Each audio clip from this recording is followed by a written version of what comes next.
जय हिंद, जय भारत, जय मानवता। दोस्तों मैं सलीम अहमद। थोड़ा सा बिना टेक लगाए बैठ नहीं सकता, तो थोड़ा सा ये लगाया, प्लास्टिक की कुर्सी पे बैठने की कोशिश कर रहा था, वो सेट नहीं आ रहा था।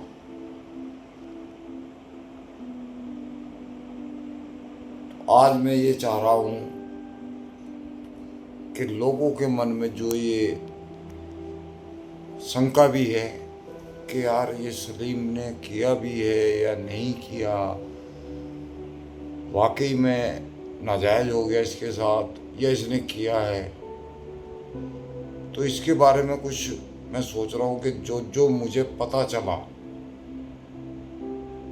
उस वक्त, वो अगर मैं आप सबको बताऊं तो आप लोग भी थोड़ा आइडिया लगा सकते हैं कि आदमी सही बोल रहा है या गलत बोल रहा है। मैं बताता हूँ।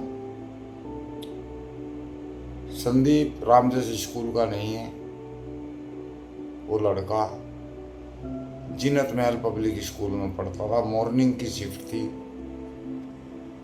मुझे ये अच्छे से याद नहीं है कि वो 8 बजे से स्टार्ट था स्कूल या 9 बजे से स्टार्ट था, ये याद नहीं है मुझे। लेकिन 12 बजे लास्ट की शिफ्ट मेरी होती थी और 1 बजे तक मेरी शिफ्ट चलती थी। उसके बाद वो स्कूल चलता ही नहीं था।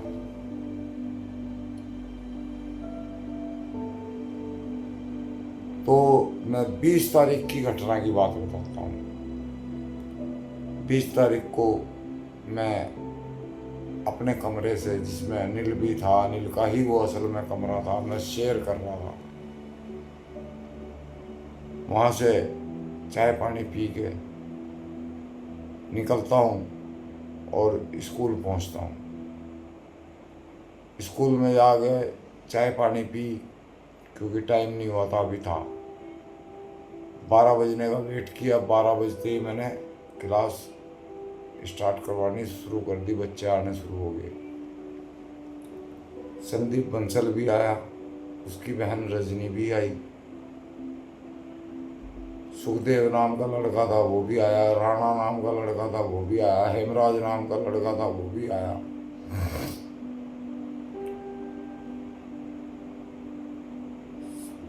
एक मुस्लिम लड़का भी था समीम नाम का, वो भी आया।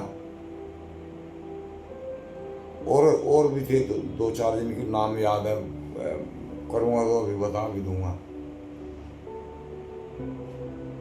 कुछ ऐसे भी हैं जिनके नाम याद नहीं है। तो मैंने उनको ट्रेंड करना शुरू किया। 12:50 तक मैंने छुट्टी कर दिया। उसके बाद वो नेट वगैरह खोलते थे, गद्दे वगैरह वो उठा के रखते थे सारे मिलके, और कोई कचरा हो जाता था उस कचरे को साफ करते थे। ये करके सब अपने अपने घर पे या जहाँ जाना होता है वहाँ निकल जाते थे। उस दिन 1 बजे संदीप और रजनी सीधे अपना स्कूल से बाहर निकले। ये नहीं मुझे पता कहाँ गए। उस दिन मेरे पास ऑर्डर थे कोई 16 से एक आध कम ज़्यादा हो, जैकेटों के ऑर्डर थे। एक जैकेट के पीछे मुझे कभी 20 रुपये बच जाते थे, कभी 30 भी बच जाते थे, कभी 15 ही बचते थे। तो 16 जैकेटों के पैसे बढ़िया होते हैं। तो मैं सीधे फैक्ट्री गया, फैक्ट्री से माल उठाया, माल उठा के सीधे लाजपत राय मार्केट पहुंचा, वहाँ पे सप्लाई की। सप्लाई के बाद कुछ ने पैसे जब भी दे दिए, कुछ ने बाद में देने थे। तो फिर मैं सोचा कि अभी पूरे के तो पैसे आए नहीं, हफ्ते में एक बार हिसाब कर देता था। मैं कहा पूरा हफ्ते में दे दूँगा। मैं सीधा रूम पे गया। 4 बजे तक मेरी दूसरी शिफ्ट के जो बच्चे जो घर पे ट्यूशन के तौर पे शिक्षा लेने आते थे, वो 4 सवा 4 बजे आ जाते थे। तो उस दिन मैं पहुंचता हूँ 6 बजे के करीब। 6 बज रहे हो या 5:30 बज रहे हो, आधा पौना घंटा ऊपर नीचे हो सकता है। बहुत पुरानी बात है, 31 साल पुरानी बात है। मैं पहुंचता हूँ तो बाहर ताला लगा हुआ था उस रूम का जिसमें अनिल और मैं रहते थे। वहाँ कोई था भी नहीं जिससे मैं पूछ पाता, नहीं तो मकान मालिक मिल जाते थे। तो मैंने आधा घंटा या इसके आसपास सामने प्लॉट की दीवार पे बैठ के गुजारा। अनिल नहीं आया। मैंने सोचा कि हो सकता है वो अभी फैक्ट्री से आया ही ना हो, सिलाई कर रहा हो, मैं जल्दी आ गया हूँ। तो मैं फैक्ट्री गया, वहाँ जाके देखा मशीन पे तो है ही नहीं। मैंने पूछा, मैंने कहा अनिल कहाँ है? बोले वो तो आज 12 बजे दोपहर को कटिंग वटिंग अपनी करके ये कह के चला गया था कि मैं ज़रूरी काम से जा रहा हूँ, लेट हो जाऊँगा। तो मैंने कहा ठीक है। मैंने वहाँ टाइम गुजारा तो 8:30-9 बज गए। फिर मैंने सोचा अब आज यही सो जाता हूँ, क्या पता वो लेट आए, क्या पता कहाँ हो। रात को जाना भी पॉसिबल नहीं था, फिर आना वापस बहुत दिक्कत हो जाती। तो मैं मेरी फैक्ट्री में ही सो गया। अगर फैक्ट्री वालों से भी जानकारी निकाल ली जाए तो इस बात का भी सत्य सामने आ जाएगा।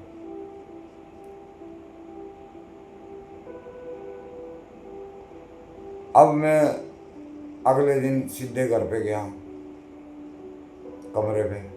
8 साढ़े 8 बज रहे होंगे, 9 नहीं बजे होंगे मेरे ख्याल से। तो मैंने जाके देखा तो दरवाज़ा ताला खुला हुआ था, दरवाज़ा अंदर से बंद था। मैं समझ गया कि आ गया अनिल, अंदर है। मैंने दरवाज़ा खटखटाया तो वो ऐसे उठ के आ जैसे सो रहा हो। मैं थोड़ा सा नाराज हुआ। मैं यार कहाँ था? मैं रात वहाँ जाके लेट गया। फिर मैंने कहा तेरी इंतज़ार करता रहा। तो उसने मुझसे ये कहा कि मैं पहली फैक्ट्री में था जिस फैक्ट्री में वो पहले काम करता था, कि मैं पहली फैक्ट्री में अपने हिसाब को लेने गया था, क्योंकि मकान वो नई फैक्ट्री का मालिक अपना कर्जा पूरा करने हो के ना, तो वहाँ मेरे पैसे फंसे हुए हैं, तो वो निकलवाने गया था मैं। मुझे देर होगी, पैसे फिर भी नहीं मिले, तो मैं देर में आया था रात को। मैंने कहा चल ठीक है कोई बात नहीं, मैं तो वहाँ सो गया था इस तरह। फिर उसने चाय पानी बनाई, बाहर से रस आते थे, रस चाय में भिगो के खाने वाले, वो वही लेके आया। रस खाए, चाय पी, थोड़ी बहुत देर बातचीत की होगी, ज़्यादा नहीं, थोड़ी बहुत देर। तो वो मेरे को यही कह रहा था कि मैं तो फिर जब मैं फैक्ट्री में अब फिर जाके गले पड़ूँगा उनके। मगर टाइम से आ जाइए भाई। मैं कहा आज मेरे पास में कोई ऑर्डर भी नहीं है।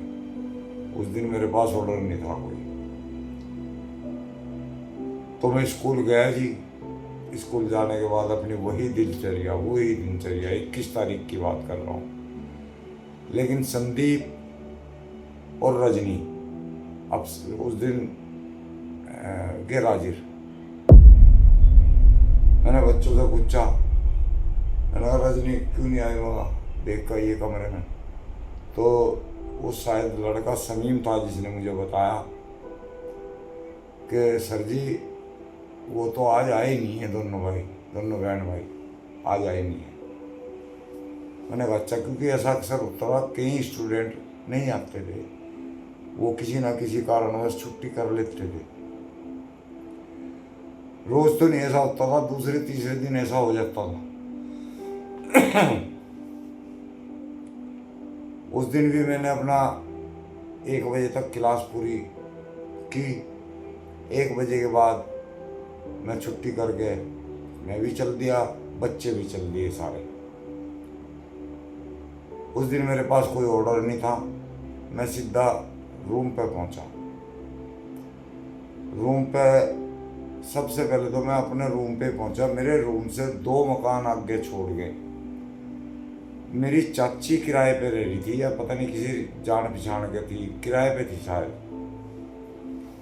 क्योंकि वो बाद में आए थे तो मुझे अच्छे से जानकारी नहीं थी। मैं बहुत कम बोलता था क्योंकि मैं एथिस्ट टाइप उस टाइम भी हो चुका था।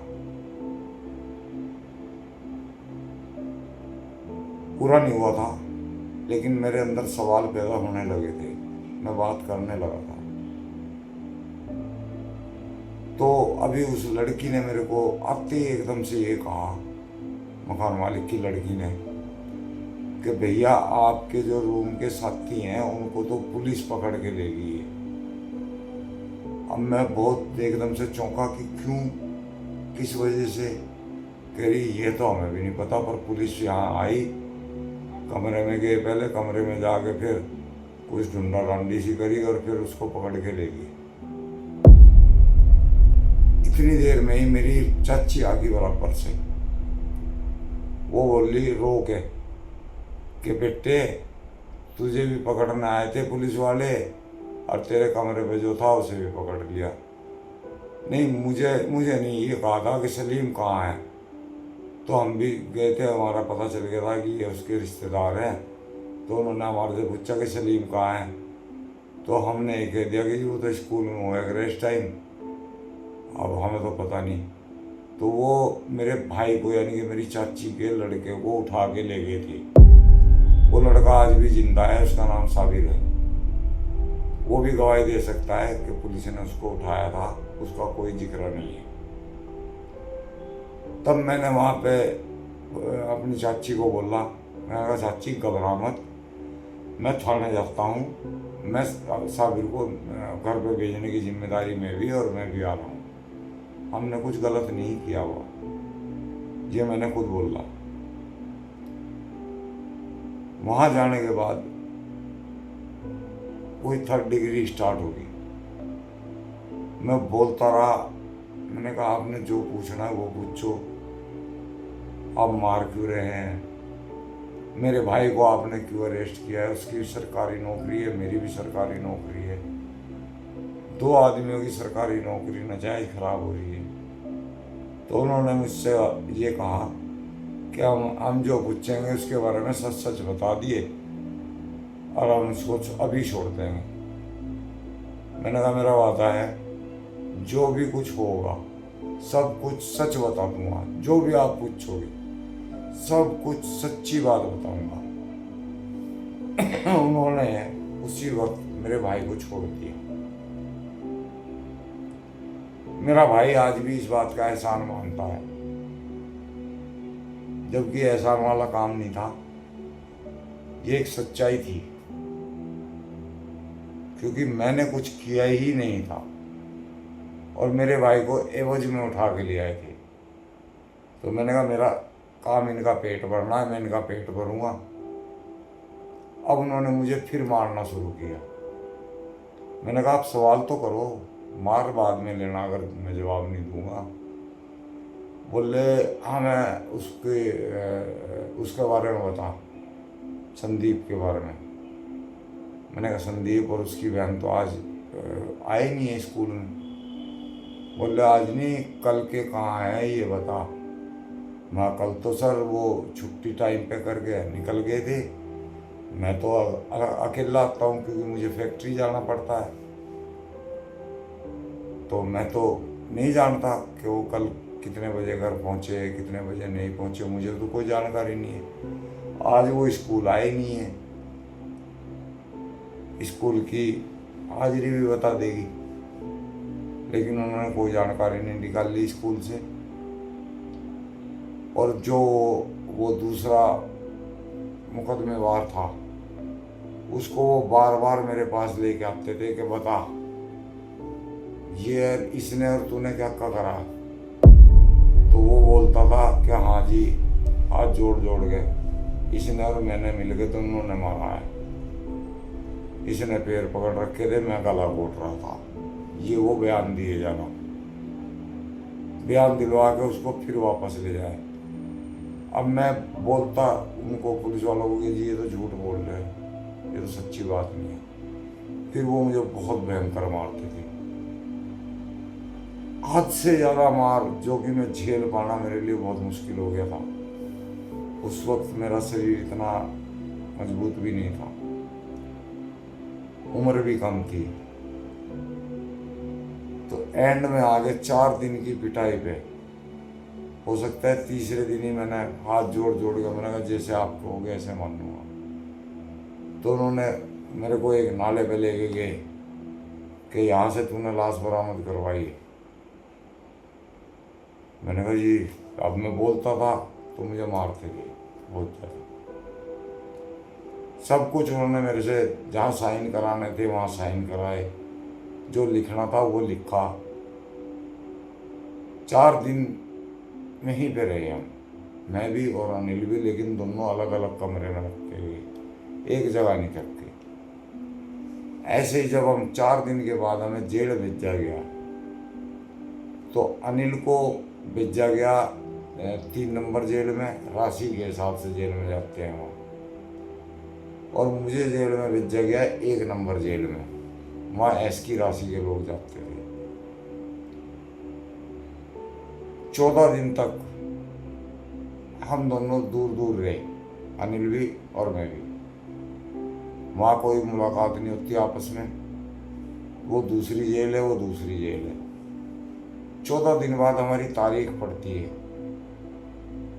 मैं 1 नंबर जेल से पहुँचता हूँ कड़कड़डुमा कोर्ट की हवालात में। ये 3 नंबर जेल से पहुँचता है कड़कड़डुमा की हवालात में, जिसमें मैं भी बंद था, और वहाँ और भी कोई 50-55 लोग आ चुके थे अलग अलग जेल से, अलग अलग केस के।